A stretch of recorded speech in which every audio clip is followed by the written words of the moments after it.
नमस्कार दोस्तों, Soni season legal में आपका स्वागत है। आज मैं आपको बताऊंगा इन्वेस्टमेंट एग्रीमेंट के बारे में और शेयर होल्डर एग्रीमेंट के बारे में।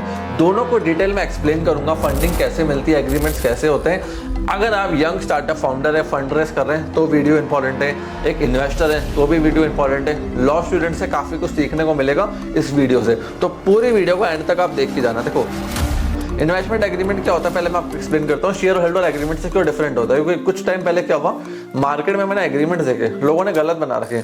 शेयर होल्डर को इन्वेस्टर के अंदर जाके मिक्स कर दिया, गलत तरीके से उसकी ड्राफ्टिंग कर दी, जो कंप्लीटली रॉन्ग है। अब इस वीडियो में एक्सप्लेन करूंगा। देखो, इन्वेस्टर एग्रीमेंट आपका अलग होता है, शेयर होल्डर एग्रीमेंट आपका अलग होता है। Investor agreement is between the investor and the company. Share holder सारे शेयर होल्डर्स के बीच में होता है। एक भी कर सकते हो बट उसका प्रोसेस थोड़ा डिफरेंट होता है, उसकी ड्राफ्टिंग थोड़ी डिफरेंट होती है। अलग अलग क्लॉजेस में आपको पहले एक्सप्लेन करता हूँ। पहली चीज बात करते हैं इन्वेस्टमेंट एग्रीमेंट के बारे में। अगर इन्वेस्टर आ रहा है पैसे लेके, तो पहले आपके इन्वेस्टर एग्रीमेंट में आएगा कितने पैसे पे वो आ रहा है, क्या पैसा वो डाल रहा है, कंपनी की वैल्यूएशन क्या है, कितना इक्विटी शेयर उसको मिल रहा है, और अगर आपने ईसॉप पूल रखा है तो कितना रखा है। देखो, जनरली 5 to 10% के बीच में ईसॉप पूल होता है, इस चीज का ध्यान रखना। बोर्ड सीट इन्वेस्टर को मिलेगी नहीं मिलेगी, ये चीज भी आपको लिखनी पड़ेगी उसके अंदर। एंटी डायल्यूशन क्लॉज, ये इन्वेस्टर के लिए होता है कि फ्यूचर के अंदर भैया कम वैल्यूएशन पर और पैसा ले लिया तो इन्वेस्टर के पैसे तो खराब हो गए, जिस वैल्यूएशन को उसने लगाया था उसकी तो वैल्यूएशन नहीं चली गई। उन केसेस के अंदर क्या होता है, उसके इक्विटी को वापस मैचअप किया जाता है अगर नई वैल्यूएशन बहुत कम हो प्रीवियस वैल्यूएशन से, तो ये बहुत जरूरी होता है। फिर एग्जिट, एग्जिट में मैंने देखा है बहुत सारे एग्रीमेंट्स क्लियर ही नहीं होते हैं, मेन चीज एग्जिट ही होती है। तो एग्जिट के टाइम में बायबैक कैसे होगा, थर्ड पार्टी सेल कैसे होगी, आईपीओ में जाते तो कैसे होगा, सेल करना है इन्वेस्टर के शेयर तो कैसे होंगे और किस प्राइस पे होंगे, किस वैल्यूएशन पे होंगे, कैलकुलेशन क्या है। एग्रीमेंट में हमेशा आपको कैलकुलेशन डालनी है, ये नहीं लिखना कि फेयर मार्केट वैल्यू को उस समय देखेंगे, ये सबसे गलत मैकेनिज्म क्लॉज होता है, इस चीज का ध्यान रखना।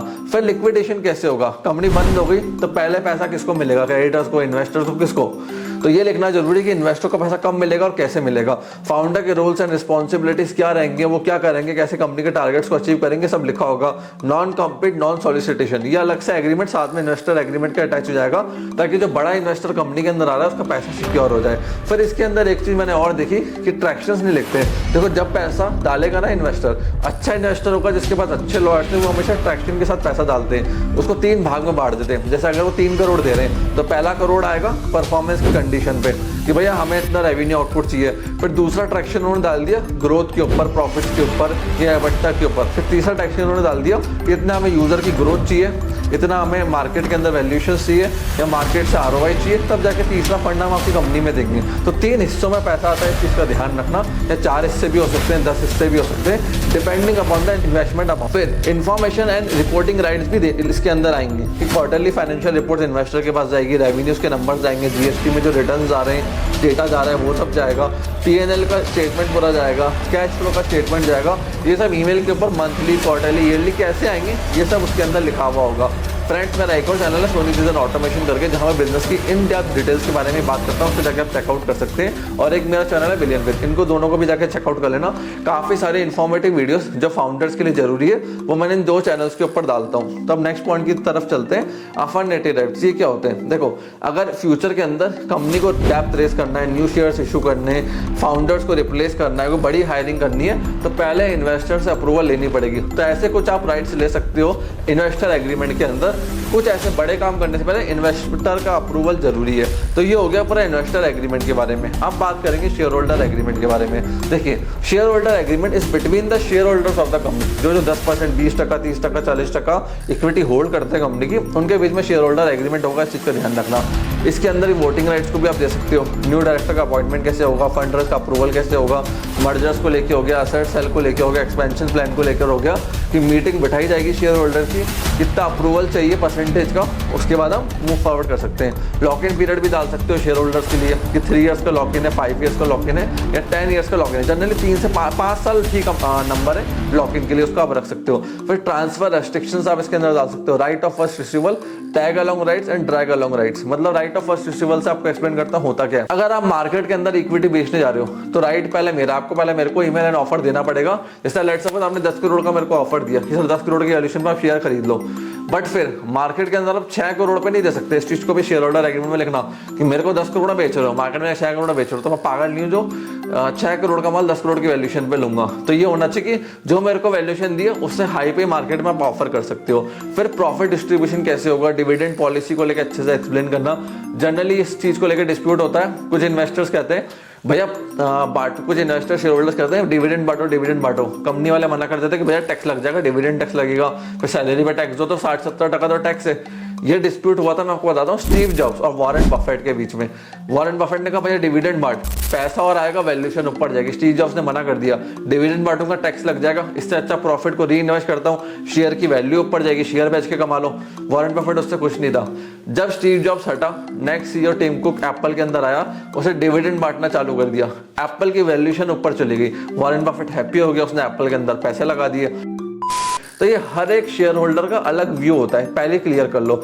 डिस्प्यूट होगा तो मीडिएशन कैसे होगा, आर्बिट्रेशन कैसे होगा, उसको पहले लिख देना। ये चीजें बहुत जरूरी है। अब वापस आपको डिफरेंस एक्सप्लेन कर रहा हूँ, investor agreement versus share holder agreement. Investor agreement company के बीच होता है, investor plus company.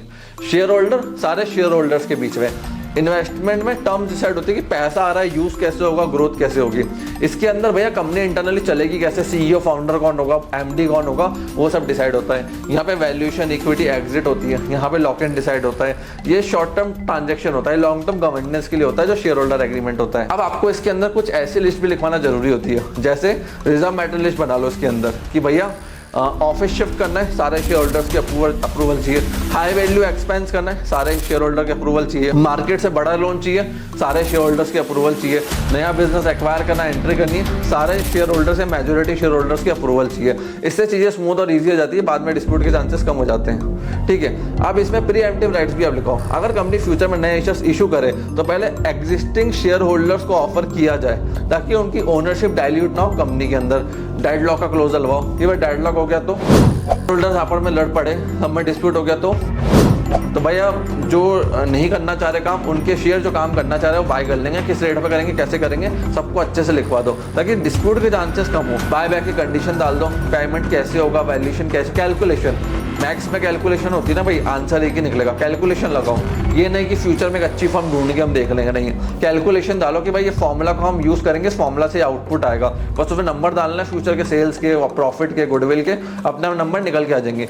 Events of default भी डालो, किसी ने मिसबिहेव करा, फ्रॉड करा, मनी का मिसयूज करा, नॉन परफॉर्मिंग हो गया, गिल्टी हो गया, कुछ हो गया, तो उस कंडीशन में क्या होगा, फोर्स बायबैक होगा तो किस रेट के ऊपर होगा और कैसे होगा, ताकि कंपनी को दिक्कत ना है। अब एक होता है गुड लीवर, एक होता है बैड लीवर। गुड लीवर क्या होता है, अच्छा बंदा था, 5 साल आउटपुट दिया, कंपनी छोड़ के चला गया।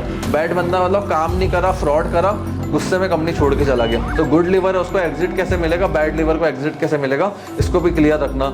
और जो फाउंडर है कंपनी का, अगर वो आइडिया है, लोगो है, उसका ट्रेडमार्क है, तो सारी ओनरशिप और डॉक्यूमेंट्स कंपनी के पास होने चाहिए। इस चीज़ का ध्यान रखना। ये इन्वेस्टर एग्रीमेंट में भी जरूरी है, उसके एसओपी में भी जरूरी है, और शेयर होल्डर एग्रीमेंट में जरूरी है कि भैया फाउंडर सारे राइट्स वगैरह सब कुछ कंपनी के नाम पे ही रखे, सब कुछ कंपनी के नाम पे ही एक्वायर करे, पर्सनल नेम के ऊपर कुछ भी एक्वायर ना करे, ताकि फ्यूचर में दिक्कत ना आए। सो फ्रेंड्स, ये सारी चीजें थी इन्वेस्टर एग्रीमेंट के बारे में और शेयर होल्डर एग्रीमेंट के बारे में। अगर फिर भी कोई डाउट, क्वेश्चन रह गया तो मन में मत रखना, कमेंट सेक्शन खुला है, कमेंट सेक्शन में लिखना, हम डेफिनेटली उसका रिप्लाई करेंगे। आपने इस वीडियो को यहाँ तक देखा, हम लोग सपोर्ट दिया, उसके लिए धन्यवाद।